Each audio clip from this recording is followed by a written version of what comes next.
Ready? Sustain! Fizzy! Oh, there we go, mixed it up. Joe's been bulking. I'm bleaching. I nearly called you Joe. Liam, Yes. what are we talking about? Firstly, we are talking about free weights versus machine weights. Yes.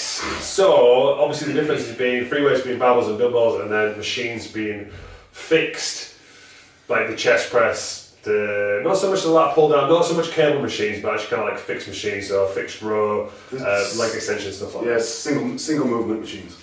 Yeah, so what would you say is the major difference? Major difference between fixed and free is the movement range more than anything else. Your range of movement is a massive key to muscle progression, really. If you don't have a decent range of motion or a decent understanding of how an exercise works, you're then limited when it comes to performing better on machine exercises. You know, a lot of people are told to go in and just use machine exercises from the start, whereas free movements teach you, better understanding of balance, core stabilization, things like that. So, from the get-go, you should be learning how to centralize how to perform an exercise using your muscle rather than just lifting a weight.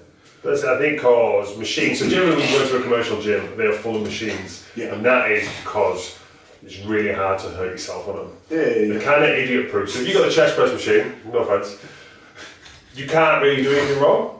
It's stuck in a set plane. It just goes forwards and backwards, and that's it. There's no deviation. Whereas if you're using dumbbells, like Liam was saying, there's so much more going on. You've got to stabilise the two dumbbells, even more so than a barbell. There's much more going on. So that's kind of the pros of machines is you can't really hurt yourself.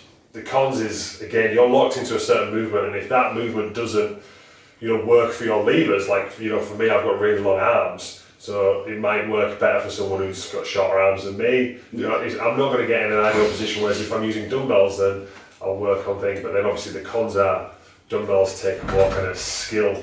Yeah, it's a learning practice. It's easier to learn an exercise on a fixed machine because, like James is saying, it just goes in one motion.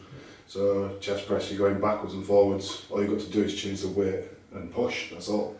Whereas with a dumbbell, you've got the movement, even sitting down with a dumbbell to sitting back to then doing your first press. You have got a lot of stability, a lot of core centralization, and then you have to think about, are my dumbbells in the right position? Am I pushing them up in the correct way? Am I pushing them too high? Am I pushing them too wide? Yeah, am I using the right muscle groups? Exactly. And stuff like that. But I think, so another thing like kind of Liam touched on is, think about all your exercises as kind of like being a skill. So the more you practice them, the better you get. So you get people who are just like, I'm no good at doing press-ups. The more you practice them, the better you get them. So obviously you're going to get a bit stronger, but then it's all about training your central nervous system as well. So same thing, people who play golf or play football, they'll practice the movements hundreds and thousands of times until they'll learn that movement. And that is training your CNS, your central nervous system. So using machines and stuff like that is much less taxing on your nervous system because, like we said, you're not using as many muscle groups. It's just kind of very much kind of isolation. Yeah.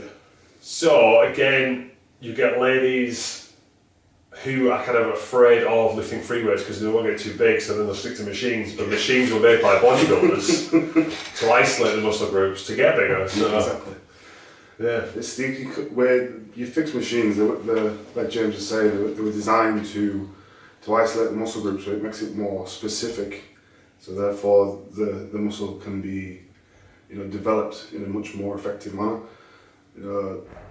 There's not a lot of cons when it comes to the use of free weights, but if you're wanting to target specific parts, so mainly say your upper chest, there's machines that do that specifically. So it's these machines are designed for that one type, whereas a beginner, they'll come in and just do that movement and expect it to work for the whole variety of muscle. Whereas if you look deeper into its origins, then you're going further into muscle breakdown and how the anatomy is laid out really. So I think machines are kind of good for a starting point, but then you want to try and progress on to free weights as quick as possible, or as quick as you're able. It's kind of like What was I thinking earlier? It's a bike with stabilizers, and then riding a bike without. Yeah, I thought it's like you want to play tennis, but instead you start playing swing ball. Yes. Kind of similar. You've got a racket, you've got a ball, but then it's nothing like running around on a court. You kind of fixed into one position, you're just hitting it in one direction all the time. Yeah. So is that difference? Do you want to play swing ball or do you want to play tennis? Tennis. Always. Swing ball is fun. But there's a place in it, but I'd say that the kind of meat and potatoes of your workouts should ideally be coming from free weights. Yeah. Because like I said, you're going to get more muscle movement, you're going to kind of move more as your body wants to, and then you can kind of finish off with machines, which is a little bit safer, depending on your goals as to what you want to do. Yeah. So I kind of use a bit of a combination of free weights. Definitely. But yeah, I wouldn't exclusively just use machines because I thought they were better. No, if you are a beginner, then it's always safer. But don't exclude it. Like I said, you should be moving on to your free weight stuff within a good 4-week period. If you're not progressing from machine weights to free weights within a 4-week time frame, then you're doing something wrong. Yeah, just as long as you've got your kind of primal patterns right, so you can squat and you can lunge, and you can do some kind of push-up variation, some kind of pulling variation, then you should be kind of good to go to start adding resistance.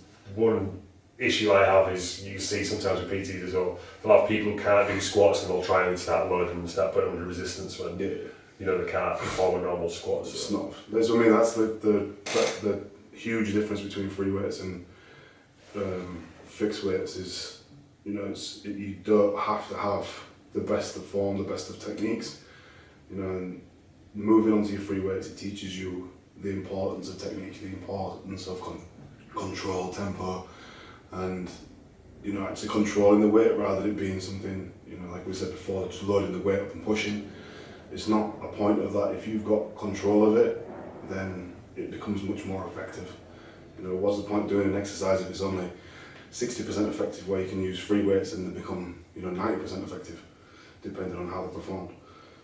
Yeah. Yeah. So combination of free weights and machines, we're saying. Yeah, but definitely. meat potato. Meat potato. Free weights. Very good.